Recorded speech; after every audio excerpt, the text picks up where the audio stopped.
This weekend is the final weekend of the 2023 World Youth Day celebrations in Lisbon. If you've never been to Lisbon, it's well worth a visit. It's a beautiful city.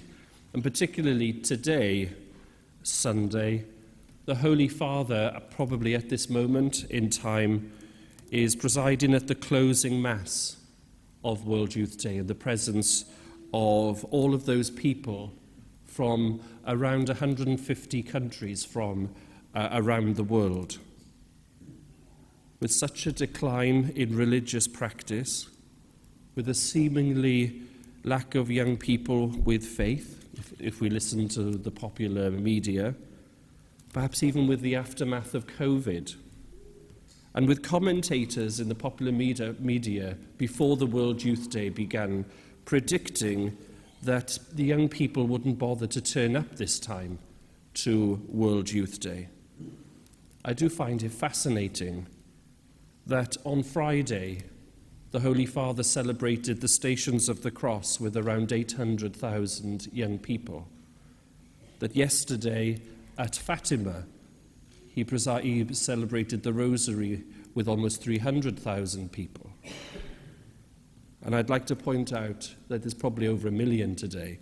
And when I was writing this homily the other day, in case you go fact-checking, when I was writing this the other day, there had not been a single mention of World Youth Day on the BBC News app. So it hadn't been brought up, even though there's such a large crowd of people there. And there was a video which appeared on Twitter, or whatever Twitter's called now, and it was a drone shot of all of the people, the young people, arriving into Lisbon at the start of the World Youth Day celebrations proper. And what you saw from this drone footage is just the immensity of people that had come to be part of World Youth Day. For every single one of those young people who participated in World Youth Day over these last couple of weeks, that pilgrimage to Lisbon will be a transfiguration moment for them. They may have attended World Youth Day for so many different reasons, but it will be a time in their lives which will change them forever. And how do I know this? Because I was a product of World Youth Day when I was a youth back in the day, before I was too old to be a young person. And I know other priests for whom this is also true. We can parallel the experience of our young brothers and sisters on World Youth Day with those 3 disciples who Jesus chose to be with him on the mountain. Whatever the reasons those disciples had for going at that mountain with Jesus, for choosing and being positive and saying yes, we know from the testimony of the gospel writers and the likes of St. Paul, who reflects upon it as we heard in our second reading, that this was a moment in which in the fullness of time will change them forever. It's this moment on the mountain, this transfiguration moment, which enables those disciples to accept the reality of their vocations as disciples, as apostles that go out, makes them accept the reality of the drama that was to unfold. So what is it then that connects our World Youth Day pilgrims with the disciples of the Transfiguration? Both groups got to meet the person of Jesus Christ.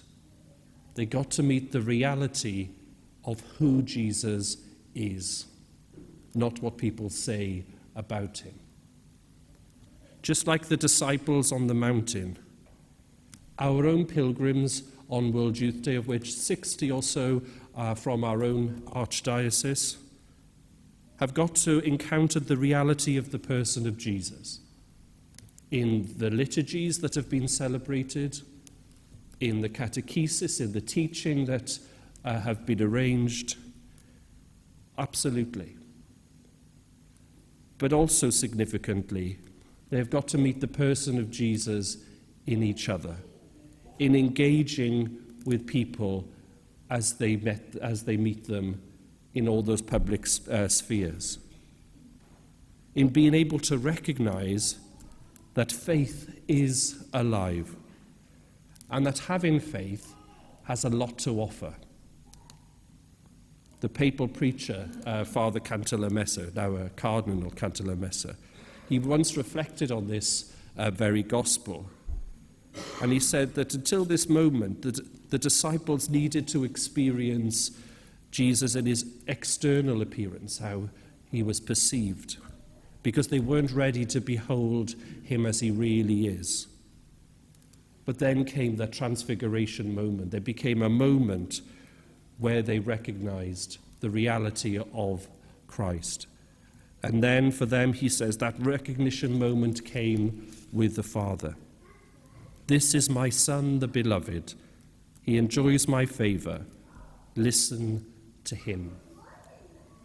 Our pilgrims in Lisbon have gone there with their own baggage, with their own questions, with their own uncertainties about life and about their direction.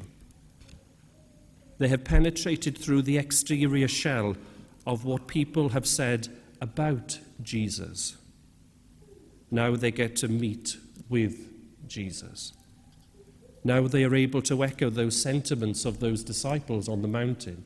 It is wonderful for us to be here. I'm sure that the World Youth Day pilgrimage has opened up the avenue of encounter for those young people, the start of an amazing journey of faith for so many of them. Of course, the reality of the Transfiguration moment, the bit that quite often we forget, is that those disciples had to go back down the mountain. They had to leave that moment and go back to reality. As the papal mass draws this celebration to a close this morning, our pilgrims will make their own way home. And as they do so, they will be able to hear afresh in their lives something innately personal and intimate from the Father. This is my Son. This is my daughter, the beloved. They enjoy my favor. Amen.